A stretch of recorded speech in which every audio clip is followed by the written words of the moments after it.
श्री सीताराम चंद्राभ्याम नमः। बालकांड 59वां सर्ग। विश्वामित्र का त्रिशंकु को आश्वासन देकर उनका यज्ञ कराने के लिए ऋषि मुनियों को आमंत्रित करना और उनकी बात न मानने वाले महोदय तथा ऋषि पुत्रों को शाप देकर नष्ट करना।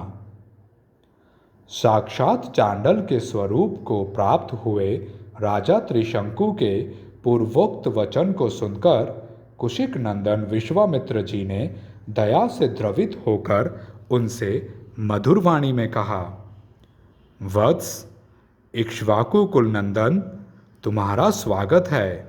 मैं जानता हूँ तुम बड़े धर्मात्मा हो। नृपप्रवर, डरो मत, मैं तुम्हें शरण दूंगा। राजन, तुम्हारे यज्ञ में सहायता करने वाले समस्त पुण्यकर्मा महर्षियों को मैं आमंत्रित करता हूँ। फिर तुम आनंद पूर्वक यज्ञ करना। गुरु के शाप से तुम्हें जो यह नवीन रूप प्राप्त हुआ है, इसके साथ ही तुम सदैव स्वर्गलोक को जाओगे।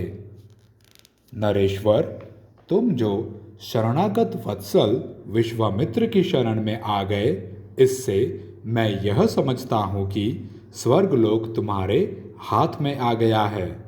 ऐसा कहकर महातेजस्वी विश्वामित्र ने अपने परम धर्मपरायण महाज्ञानी पुत्रों को यज्ञ की सामग्री जुटाने की आज्ञा दी।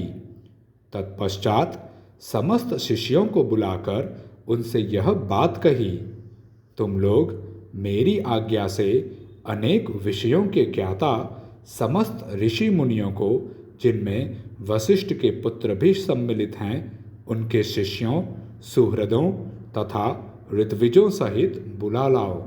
जिसे मेरा संदेश देकर बुलाया गया हो वह अथवा दूसरा कोई यदि इस यज्ञ के विषय में कोई अवहेलनापूर्ण बात कहे तो तुम लोग वह सब पूरा पूरा मुझसे आकर कहना। उनकी आज्ञा मानकर सभी शिष्य चारों दिशाओं में चले गए। फिर तो सब देशों से ब्रह्मवादी मुनि आने लगे। विश्वामित्र के वे शिष्य उन प्रज्वलित तेज वाले महर्षि के पास सबसे पहले लौट आए और समस्त ब्रह्मवादियों ने जो बातें कही थी उन्हें सबने विश्वामित्र जी से कह सुनाया। वे बोले, गुरुदेव, आपका आदेश या संदेश सुनकर प्रायः संपूर्ण देशों में रहने वाले सभी ब्राह्मण आ रहे हैं। केवल महोदय नामक ऋषि तथा वशिष्ठ पुत्रों को छोड़कर सभी महर्षि यहाँ आने के लिए प्रस्थान कर चुके हैं। मुनिश्रेष्ठ, वशिष्ठ के जो 100 पुत्र हैं, उन सब ने क्रोध भरी वाणी में जो कुछ कहा है वह सब आप सुनिए। वे कहते हैं, जो विशेषतः चंडाल है और जिसका यज्ञ कराने वाला आचार्य क्षत्रिय है, उसके यज्ञ में देवर्षि अथवा महात्मा ब्राह्मण भविष्य का भोजन कैसे कर सकते हैं, अथवा चंडाल का अन्न खाकर विश्वामित्र से पालित हुए ब्राह्मण स्वर्ग में कैसे जा सकेंगे। मुनिप्रवर, महोदय के साथ वशिष्ठ के सभी पुत्रों ने क्रोध से लाल आंखें करके ये उपर्युक्त निष्ठुरतापूर्ण बातें कही थी।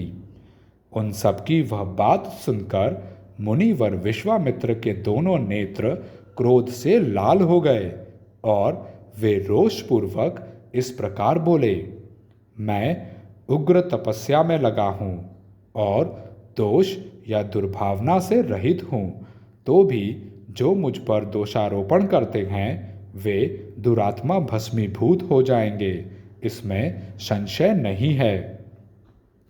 आज काल पास से बंधकर वे यमलोक में पहुंचा दिए गए।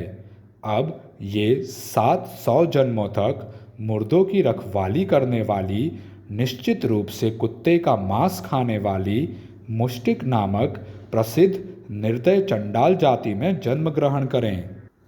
वे लोग विकृत एवं विरूप होकर इन लोकों में विचरें।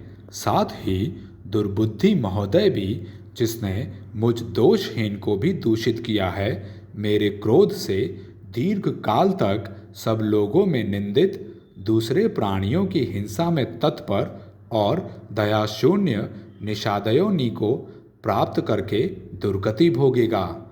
ऋषियों के बीच में ऐसा कहकर महातपस्वी, महातेजस्वी एवं महामुनि विश्वामित्र चुप हो गए।